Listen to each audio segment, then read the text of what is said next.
Hello, everyone. I'd like to introduce Megan Davis. Megan Davis is a lawyer turned author of two novels, The Messenger and Bay of Thieves. Bay of Thieves is her most recent novel, and this follows two women, Vanessa and Kate, who get dragged into a glamorous but dangerous world of financial crime and corruption, spanning London all the way to the south of France. I also know that Megan Davis is actually living in the south of France at the moment. Am I right?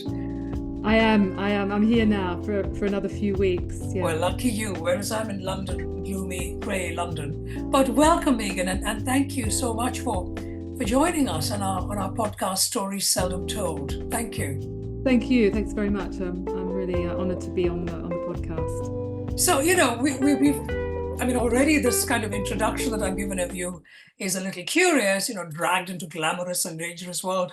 But you're there, you are sitting in France at the moment, and I'm wondering, is there what's going on over here? I mean, perhaps you might want to, is this a fiction? What is it all about? Tell me a little bit about you. Let's hear stories about you and get to know you, Megan. Well, the story that I wrote, Bay of Thieves, my second novel, it's based on two women who like me, work as lawyers for a law firm that's based in Monaco, actually. And I really wanted to follow their attitude towards corruption, their sort of moral stance about whether they would be drawn in, given the sort of high rewards and the dangers of it, because at one point, quite a few years ago now, I was sort of faced with the same dilemma. Actually, I was working as a lawyer in a financial firm, and I was invited to participate in a fraud that was going on that my bosses had devised, and it was all very sort of confusing, and it seemed to happen very quickly. But what it was is I located a mistake on a file, and the way my bosses sort of wanted me to deal with it was to falsify a bunch of documents, and I refused to do that. And then a few weeks wore on, and I wasn't sure whether it was going to go ahead or not, and what they were going to do about the mistake that I'd found. And then I raised it again. I said, look, I don't really want to go ahead with this. And at that point, they offered me a financial reward. They said to me, we can make this really worth your while if you do it. And it was very strange, because at that moment, I had this sudden flash of, the huge amount of money that I could ask for, and how different my life would be if I took it. And it just, and at that point, I was under a lot of pressure to do it. So I felt like this was the easiest thing to do. And I think, up until that point, I had this idea that fraud and corruption were very complicated concepts, and they needed time to cook up, really. But at that point, I realized how simple it was, and how it was actually mostly the easiest thing to do. It's very easy to bribe someone, to falsify documents, and to lie. And it was a real surprise to me. And I thought, there, but for the grace of God, go I, because I didn't do it. And it felt to me like I didn't do it more out of fear than anything else, because I'm quite cautious. But I could really imagine doing that kind of thing. And I could really imagine someone being in a position, perhaps someone younger, a bit more naive, less experienced, because I was quite experienced as a lawyer at this point, that might just do that to get these people off their back, or because they really needed the money more. Perhaps they were, a single mother or something like that. And I just thought, this is a really interesting dilemma that I was faced with.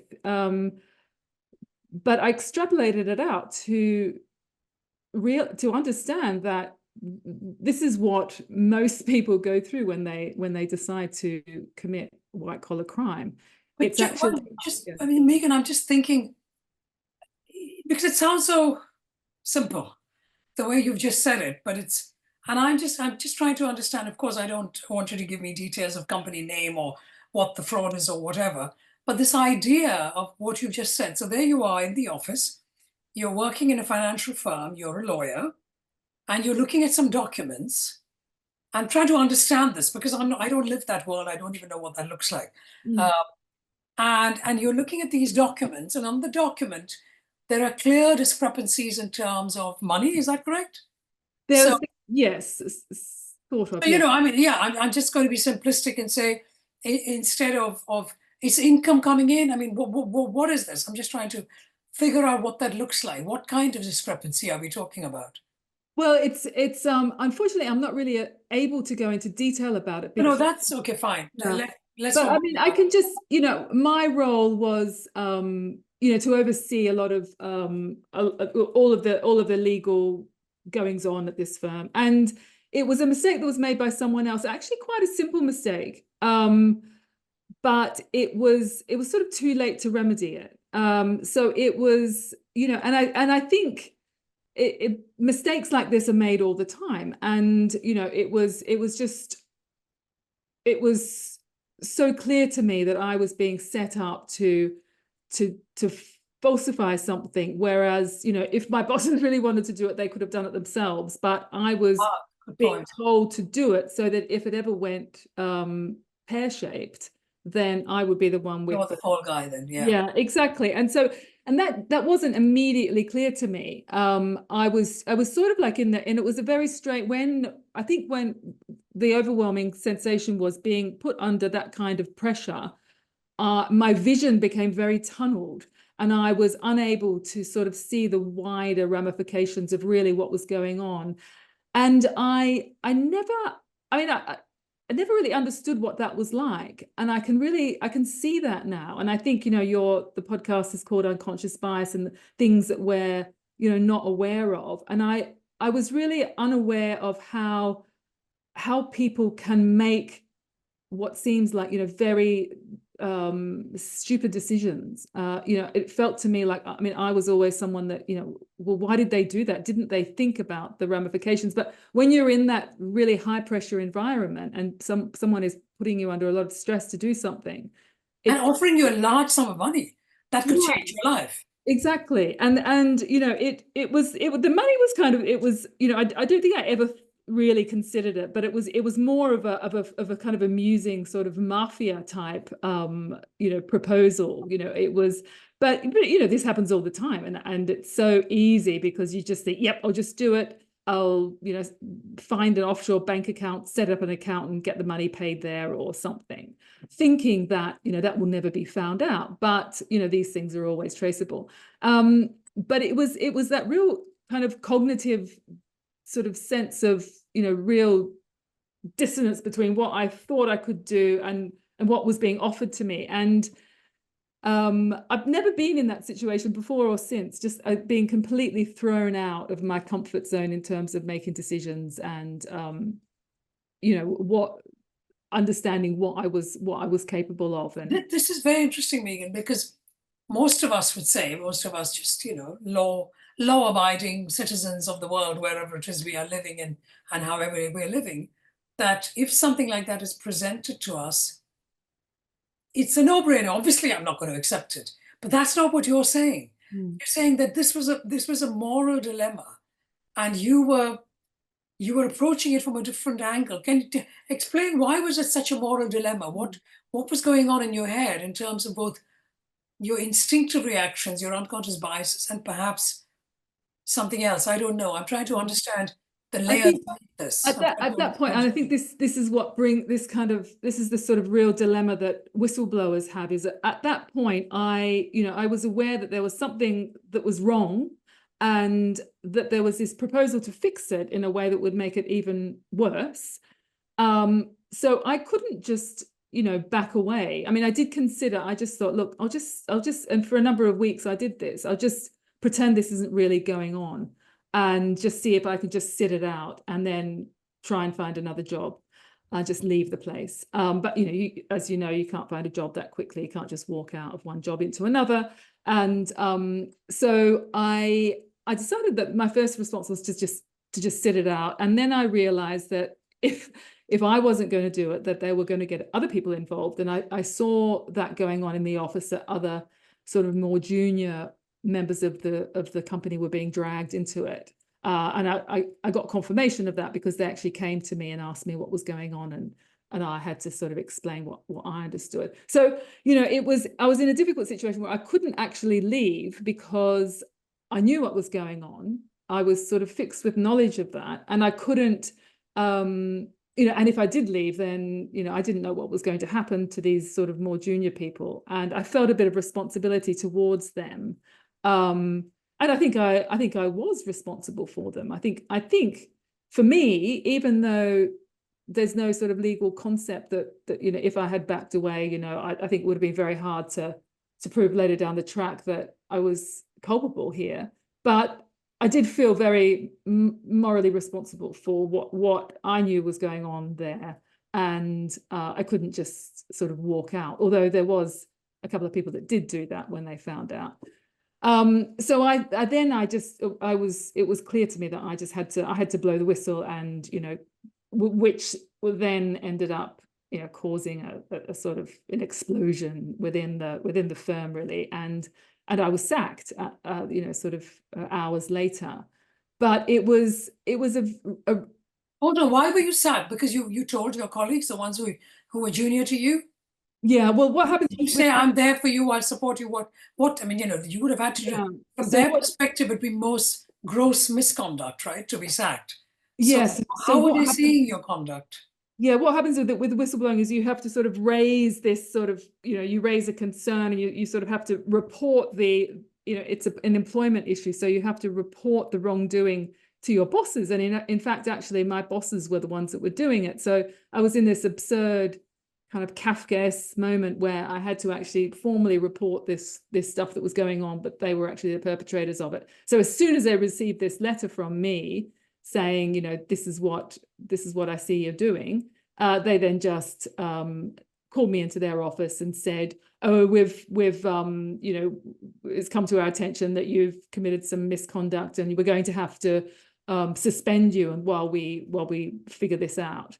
And so this is a classic playbook that anyone will do if they're faced with a whistleblower in their organization. Anyone sort of you know, not that wants to cover everything up, they turn the tables and try and discredit the whistleblower. So at that point, they then sort of went sifting through my emails, looking for anything that I'd done, any kind of misconduct, you know, any misuse of the email system, emailing the wrong people, anything at all. Yeah. And so I was then suspended from work while this sort of disciplinary process was put in place, which took 9 months or so. Because they dragged it out, everything. They called me in. Were you paid at that time while they suspended you?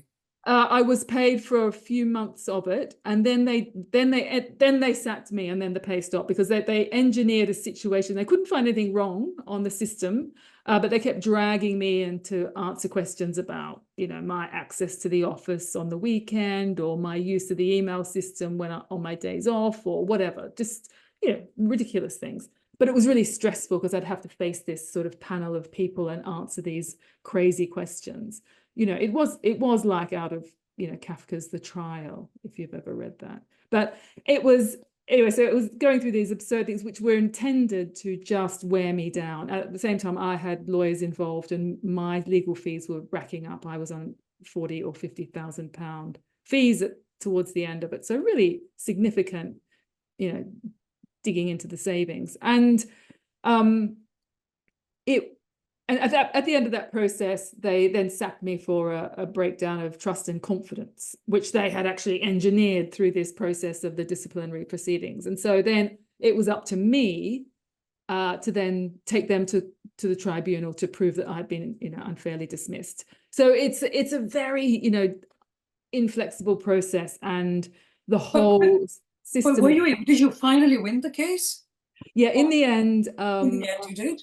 In the end, they offered me, you know, a decent settlement, but not enough to really compensate me for what I'd gone through. Oh, well, you must have gone through hell for 2 years. Yeah, it was. And I was told, my lawyer told me that, you know, whistleblowing cases in the employment tribunal are like rarely successful. In fact, only about 3 or 4% of cases that go to that tribunal on that basis are ever successful. So, and that's because a lot of the time the concepts that you're dealing with are too complicated for the tribunal panel, I was told, and also because, you know, of this muddying process where they try and discredit the whistleblower, and also, you know, and you get to a point where you're utterly exhausted from the process.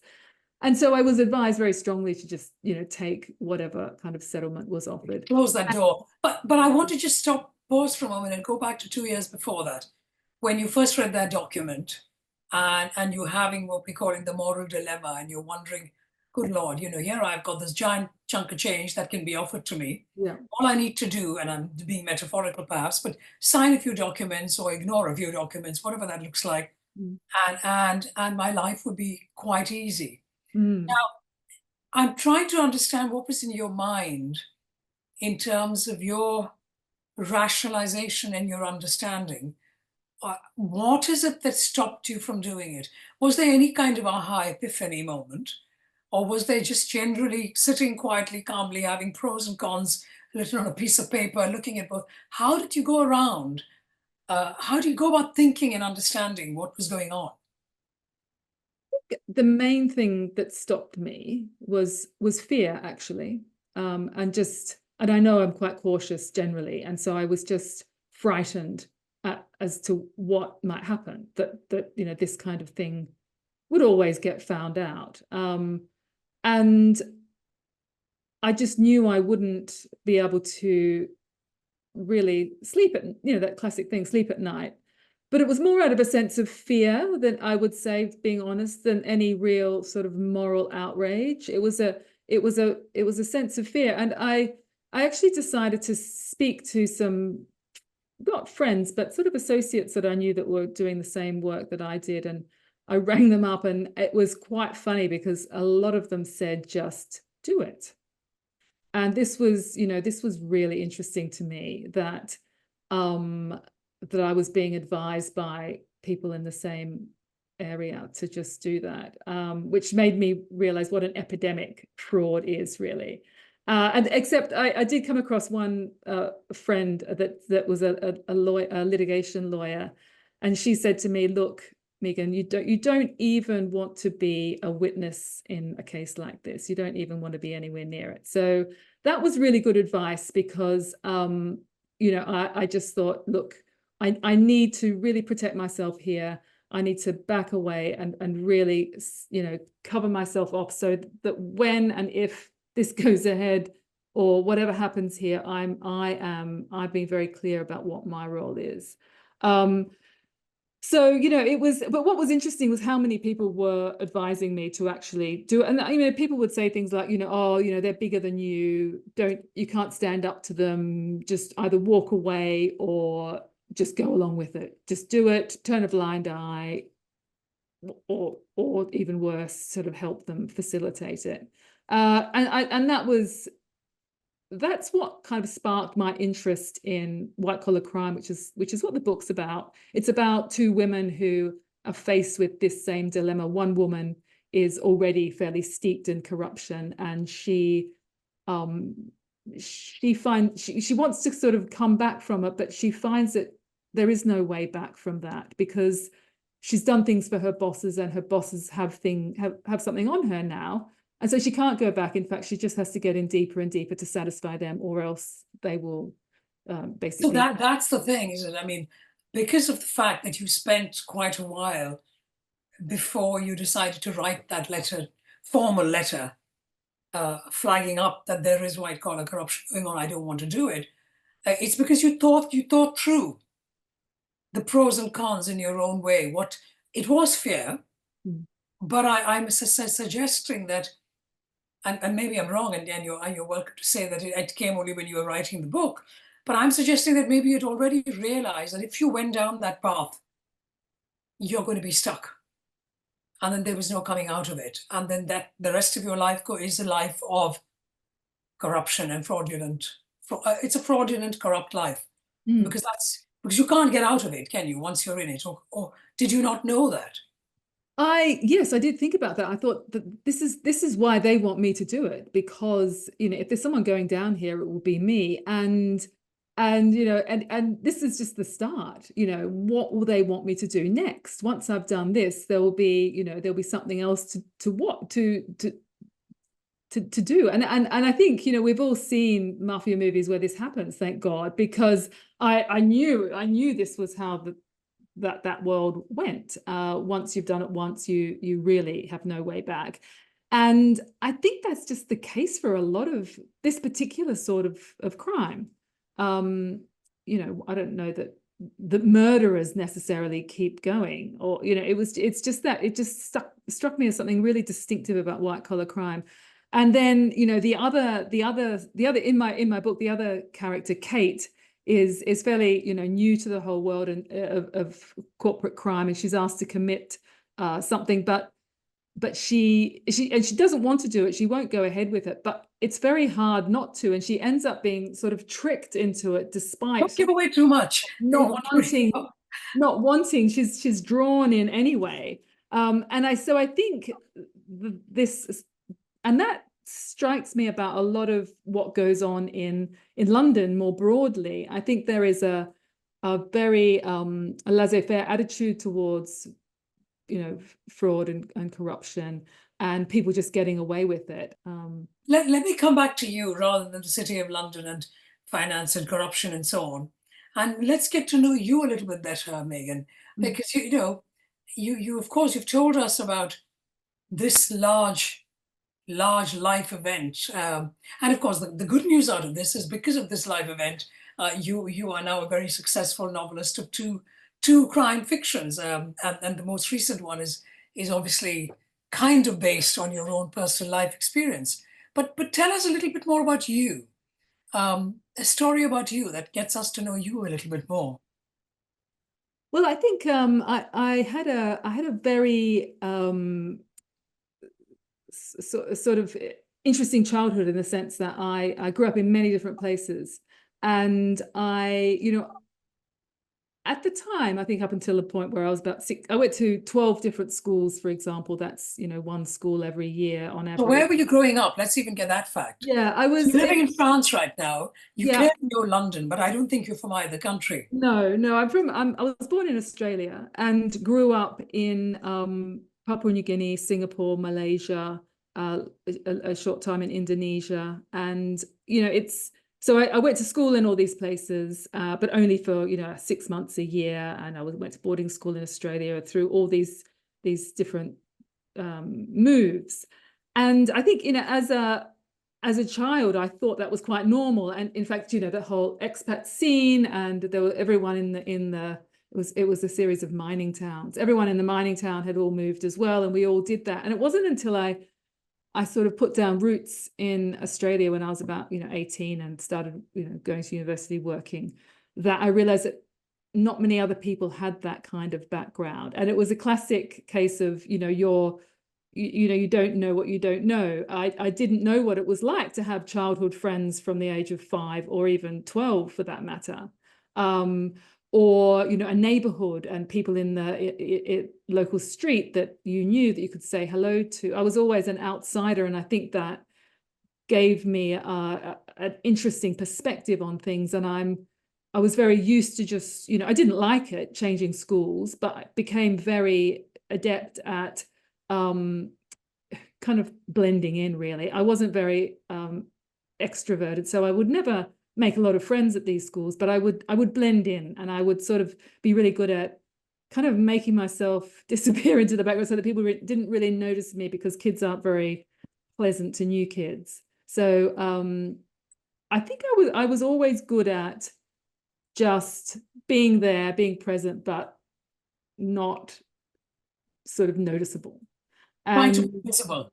Yeah, and that has the way that works now, I think, is that I don't have a fear of walking into a room where I don't know anyone, for example, or turning up to a party where I don't know anyone. I'm really happy to go on holiday by myself, for example. I don't feel the need to have lots of people around me all the time, or even anyone. And so on the other side, you mentioned earlier that your personality is naturally cautious. Mm. When we were talking about this traumatic experience in the financial world, and I'm wondering whether this naturally cautious comes from just being thrown into completely different worlds. Papua New Guinea to Indonesia to, I lost track now. You Yeah. mentioned so many countries, Singapore, and each of them are so independent of each other. I mean, with the benefit of hindsight, how do you think it's shaped you? One of them you're saying is that you don't have fear of just going into social occasions. You know nobody, it doesn't matter. You can travel alone. Not many people can travel alone, so it's a fantastic thing. But what else? I think this idea of caution that you've picked up on is really interesting, because I have I think because I've moved around so much, I do have the ability to sort of make very quick assessments of people. And when I was younger, they weren't very generous. And so I made a lot of mistakes. But I think I've been forced to, over the years, to make a very quick judgment of whether this is a good environment to be in, whether this person's, going to be trustworthy. And so I've sort of honed that antenna that I've got, and Sixth sense. yeah, and I've been wrong a lot of times, and I know when I'm wrong, and so I work that through now. But I have got a really good radar for people, and I think that helps as a writer, because I'm able to access characters really easily.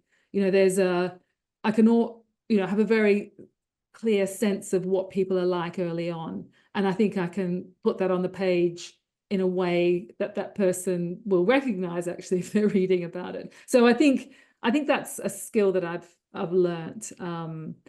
And yeah, I think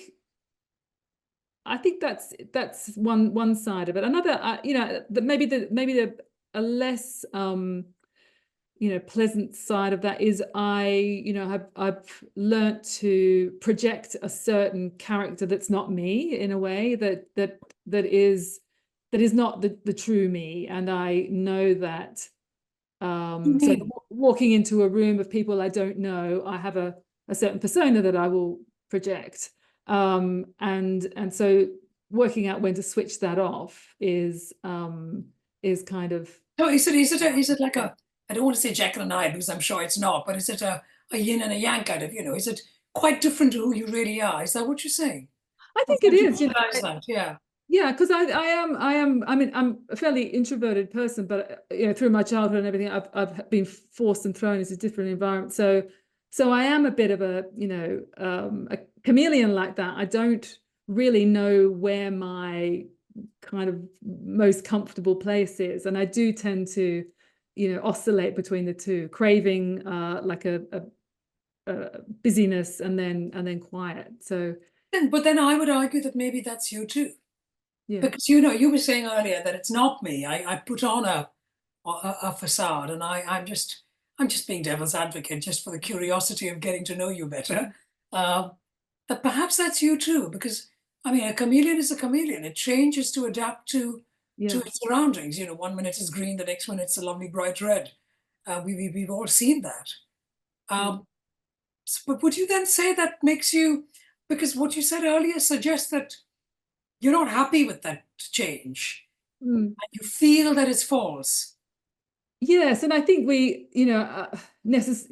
well, I guess I'm drawn to people that are more uh, sort of either one or the other. I'm not, this kind of erratic personality doesn't really appeal to me. In friends, for example, all of my good friends are very sort of solid kind of characters that I know I know their reactions. So I don't like to be that kind of mercurial character that might just change. But I think I am in a lot of ways. And I've certainly been told that in the past, that quite difficult to kind of to get to know, because I think of that, I have that sort of that shell. But when my kids were small, we lived in France, we lived in Paris, and I hadn't lived amongst the kind of expat community since I was 17, 18, and so that was a long time.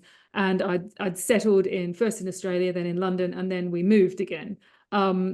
and I was suddenly thrown into an expat environment where people are very, they're very friendly, but it's quite, shallow, but it's not, I don't mean it in a pejorative way, but it's a very sort of, you're going to be here this year, you might be gone next month, let's be friends now, but not very deep.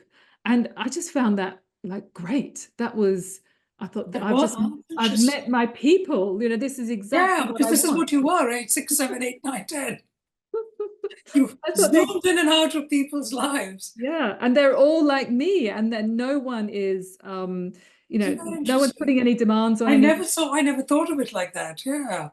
And I thought, why am I liking it here so much? This is just, these people are all there, and they were all, a lot of them were Americans, and they'd all moved around a lot. And I thought, God, they're all exactly like me, and yet they're so different to me. But it was this feature of not sure whether you're going to be here next month, next week, next year, and so you just had to get on with whoever was in your little group. Most of us didn't speak the language, so that we were thrust together as English speakers. So you just had to get on, and I think that was, I loved that. I love that lack of cliquiness as well.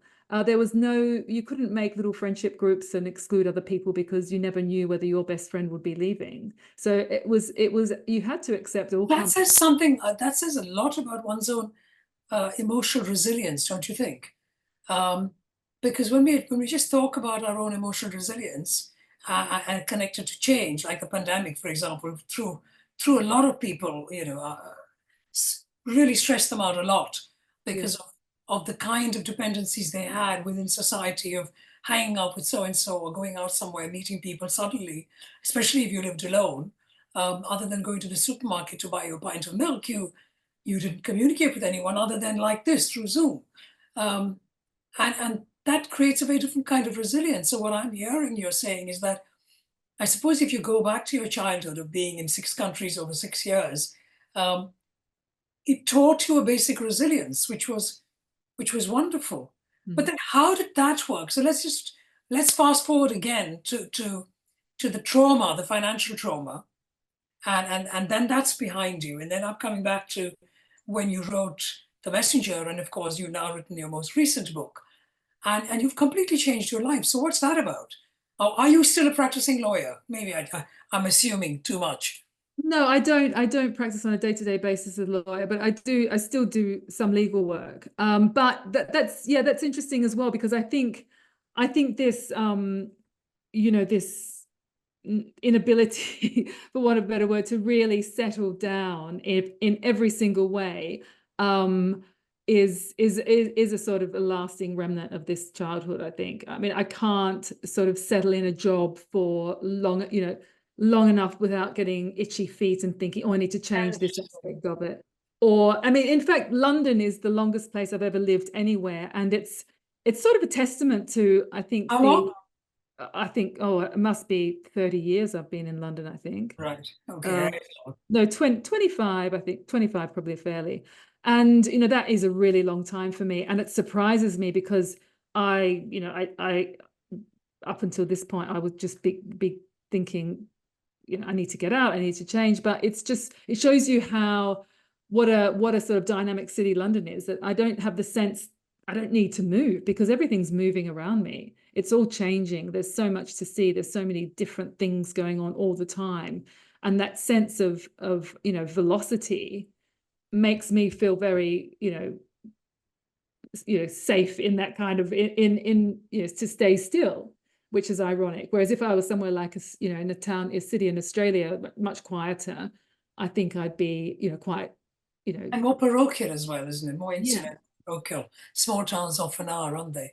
But Megan, let's talk about your writing and the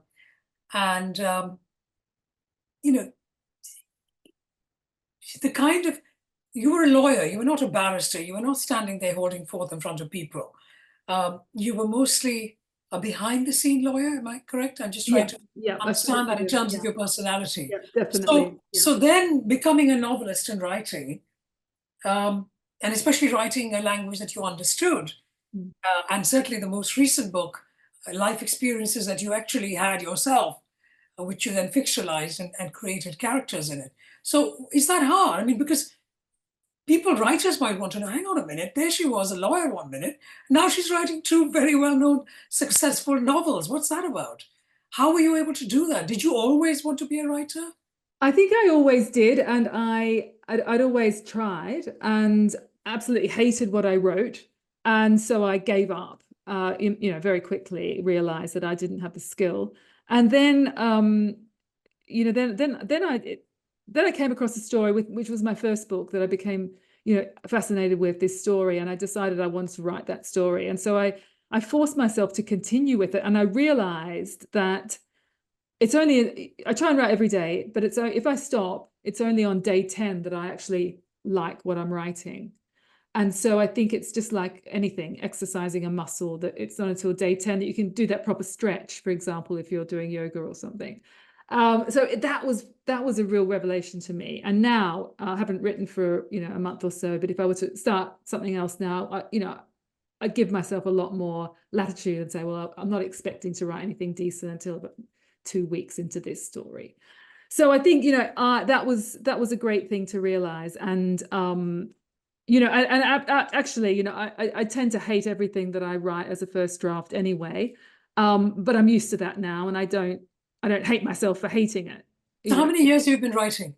Um, For a living, let's put it that way. 10 years, I'd say. And the first book took me about 6 years to write, 6 or 7 years, a long time, and it was a very steep learning curve. And every time I went back to look at what I'd written, 3 months ago, I absolutely hated it. And now that happens less often. And so I think that the curve is flattening a little bit, so that I'm not going back and thinking I've improved. But we often say that we're often our own worst critics, aren't we? I mean, human beings in general.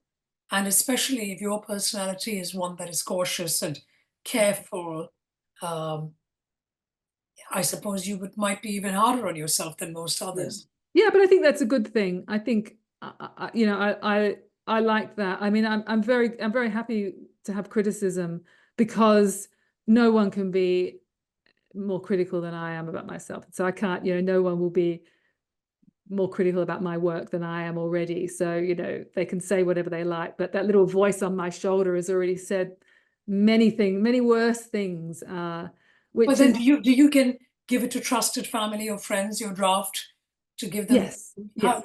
You do. And you don't shoot them down, you do listen.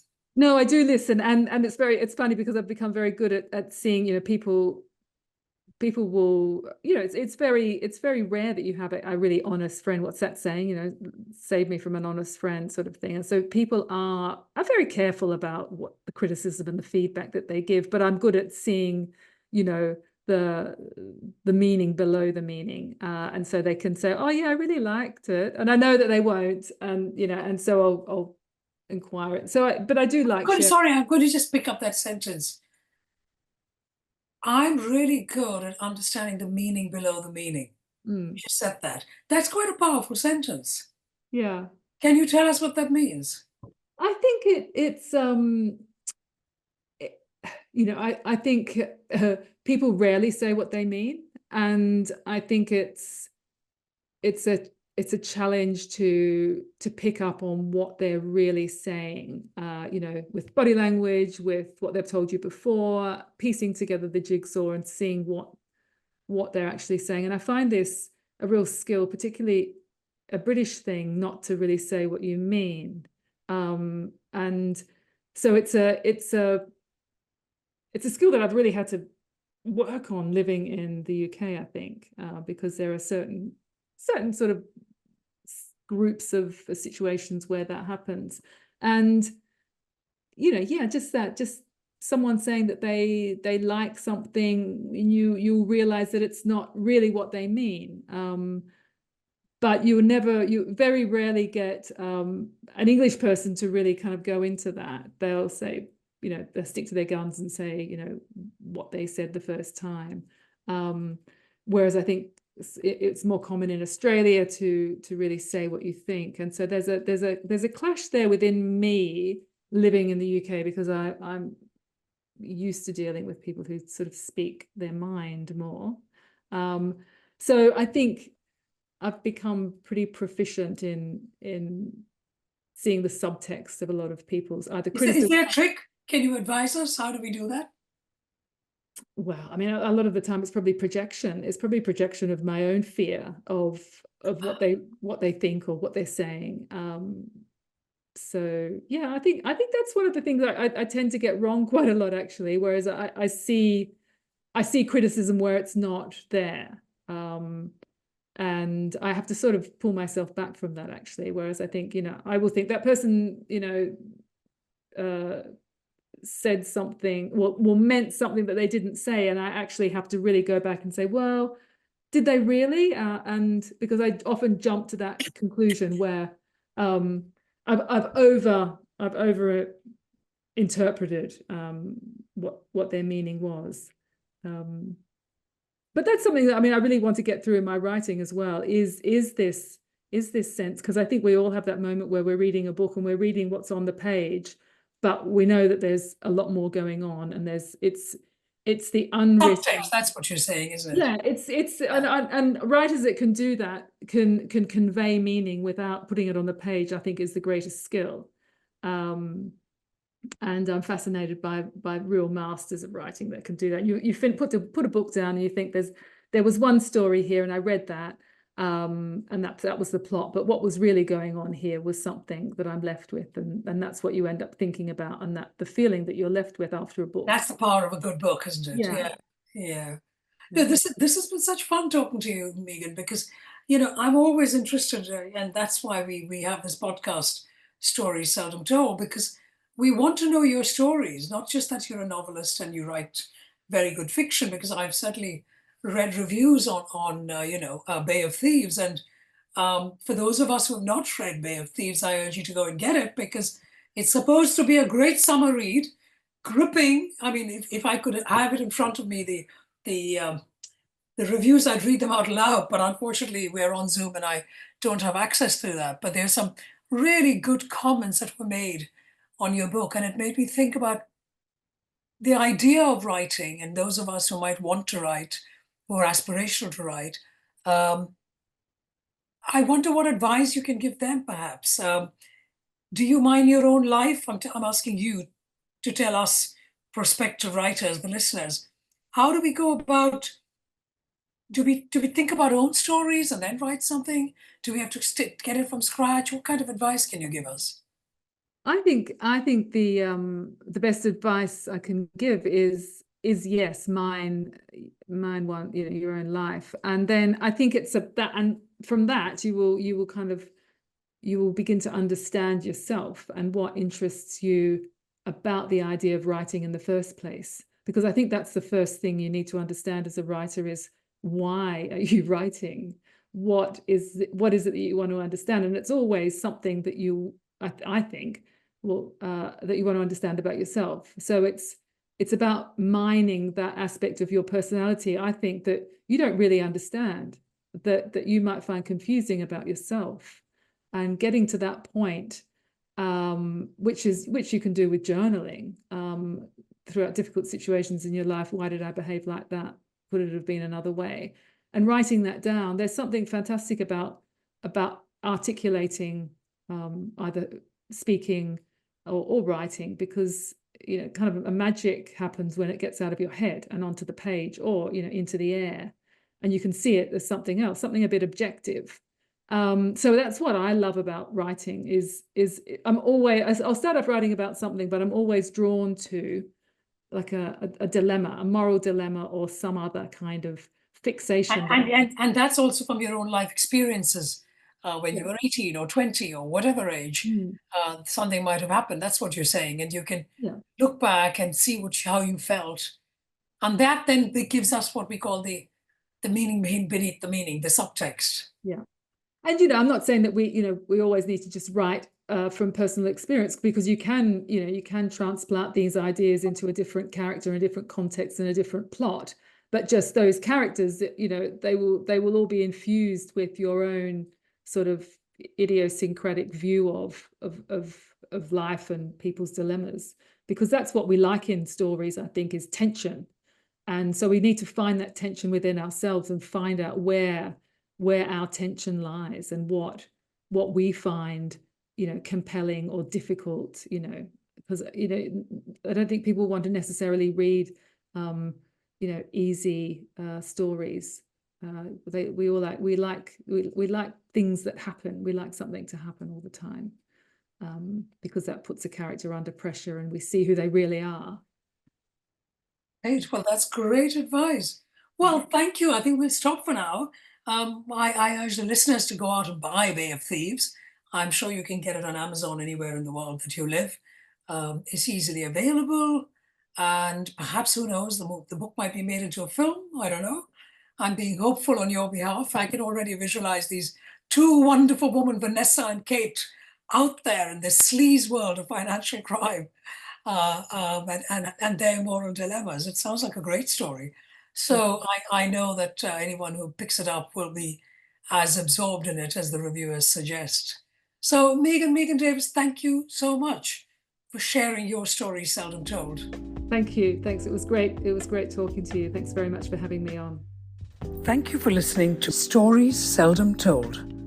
I am Smitha Tharoor. It is you, the listener, that makes this podcast what it is. If you like this podcast, please do share. If any of you anywhere in the world feel that you have stories to share, please do connect with me on social media at Smitha Tharoor on Instagram, Twitter, LinkedIn, or on my company page, Tharoor Associates, on Facebook. We will be back next week.